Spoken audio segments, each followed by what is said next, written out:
필러는 간편하게 쉽게 쓸 수 있다. 많은 양이 필요할 때는 지방 이식이 더 좋다. 원하지 않는 부위에 들어간 거는 쉽게 제거할 수 있는 거는 지방 흡입이라는 방법으로 어느 정도 쉽게 제거할 수 있습니다.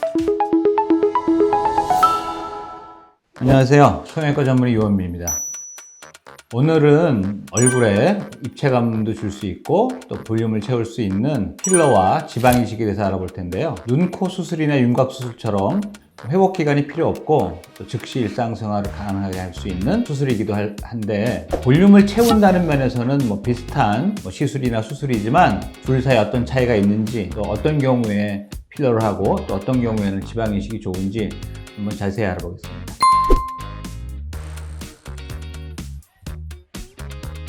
주로 이제 볼륨을 채우기 위해서 사용이 되는 거고요. 특히 이제 지방 이식 경우에는 특수하게 사용되는 경우도 있습니다. 미세 지방 이식을 이용해서 얇은 피부를 가려서 볼륨을 채워서 다크서클 같은 걸 좀 완화시키는 이런 목적으로 사용하는 경우도 있지만, 주로 볼륨을 채우는 목적으로 사용한다, 이렇게 보시면 되겠습니다.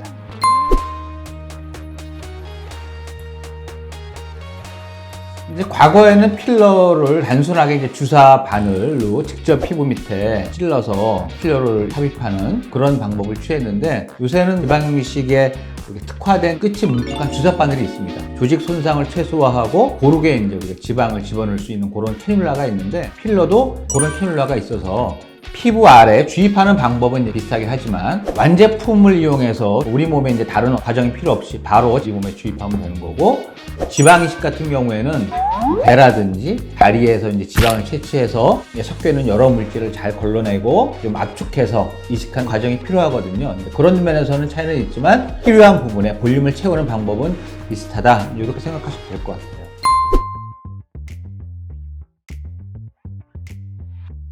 필러인 경우에는 장점은 아주 간편하죠. 그 지방 이식에 필요한 다른 과정은 다 생략할 수 있고 주입하는 과정만 하면 되니까 환자분이 편하고 수술 시간이 짧고 또 금방 또 생활에 복귀할 수 있고, 붓기라든지 이런 거는 거의 걱정하실 필요 없고 멍도 잘 안 들고요.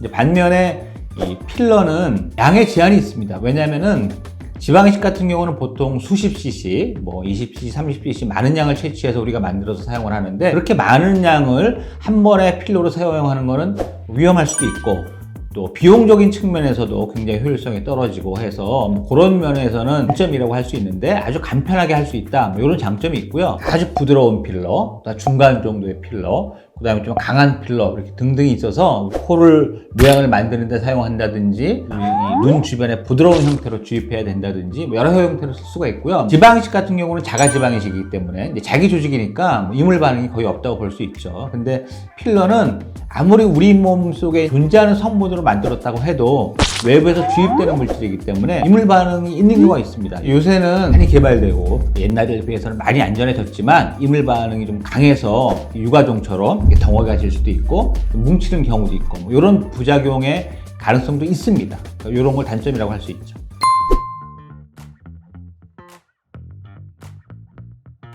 필러인 경우에는 예를 들어서 1, 2cc 정도, 한 2, 3cc 정도 필요한 부위에 여러 가지 과정을 거쳐서 지방 이식을 하는 것보다는 비용적으로 볼 때도 필러가 유리하죠. 제품의 종류라든지 형상이라든지 회사마다 가격 차이가 또 천차만별인데 이런 면도 잘 고려해야 합니다. 하지만 이제 많은 볼륨이 필요할 때는 20cc, 30cc 필러를 넣을 수도 없고 넣어서도 안 되고, 이제 비용적으로 따져도 굉장히 비효율적이기 때문에 이런 경우에는 당연히 지방 이식을 하는 게 맞습니다. 이런 차이가 있다고 볼 수 있습니다.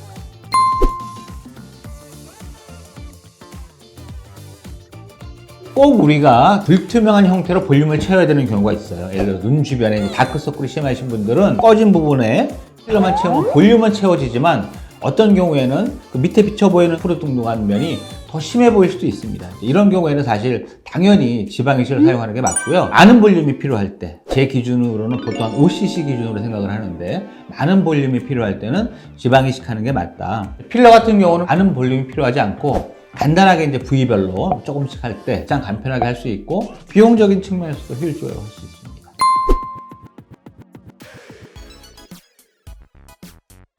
이제 필러인 경우에는 주입할 때 이 개인적인 반응이 좀 차이가 있습니다. 덩어리가 질 수도 있고 좀 뭉치는 경우도 있고 이런 부작용의 가능성도 있습니다. 정상적이지 않다고 느껴졌을 때는 빨리 이제 병원을 다시 찾아서 이제 조치를 취하시는 게 맞고요. 지방이식 같은 경우에는 뭐 특별하게 부작용이 생길 게 없는데 이제 하나 아셔야 될 거는 지방이식은 처음에 모양이 유지가 되지 않습니다.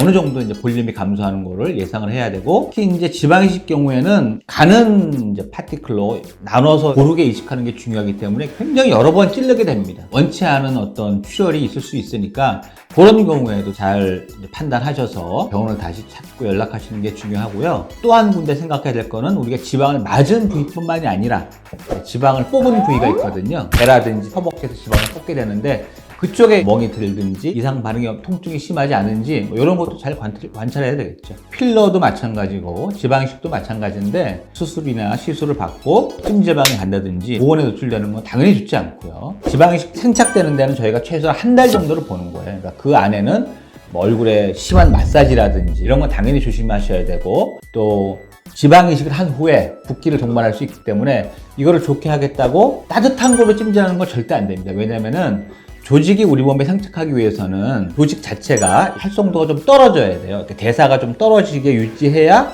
조직이 안전하게 생착될 수 있는 이런 메커니즘이 있거든요. 찬 걸로 찜질하는 건 괜찮지만 더운 걸로 찜질하는 건 절대 안 된다. 이런 것도 유의하셔야 되고, 필러는 뭐 생착하는 거는 문제가 되지 않지만 더운 걸로 찜질하면 형상에 또 변화가 있을 수 있으니까 조심하셔야 됩니다.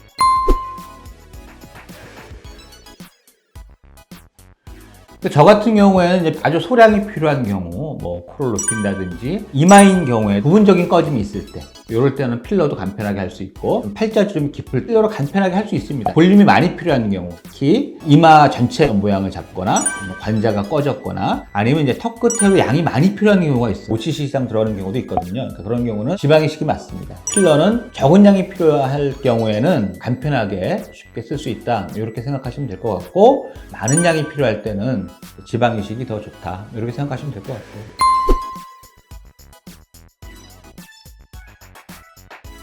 초창기에는 이제 외부의 영역에 의해서 모양이 변형될 수 있죠. 필러가 좀 더 쉽긴 하겠지만 지방이식 같은 경우에는 한 달 정도 되면 생착이 되잖아요. 그러면은 모양의 변화에 대해서 걱정할 필요는 없죠. 조금 더 잘 변형될 수 있는 건 뭐 필러가 당연히 조금 더 잘 변형될 수 있다. 필러 같은 경우는 히알루론산을 녹이는 약이 있기 때문에 쉽게 녹여서 쉽게 제거할 수 있는데, 지방이식은 사실 걱정되거든요. 볼륨을 잘 채워서 모양을 만들었는데 이거 마음에 안 든다. 이 필러처럼 완전한 제거는 어렵지만 원하지 않는 부위에 들어간 거는 일정 부분 제거할 수 있어요. 그러니까 쉽게 제거할 수 있는 거는 지방 흡입이라는 방법으로 어느 정도 쉽게 제거할 수 있습니다. 구독! 그래서 오늘 이제 필러와 지방이식에 대해서 알아봤는데요. 목적은 비슷하고 시술 방법도 되게 이제 비슷한데, 본인한테 맞는 방법을 선택하는데 상담을 잘 받아보시고 적절한 방법을 잘 선택하셔서 좋은 결과를 얻을 수 있기를 바라고요. 궁금한 점 있으시면 댓글 달아주시면 성의껏 답변 드리도록 하겠습니다. 감사합니다.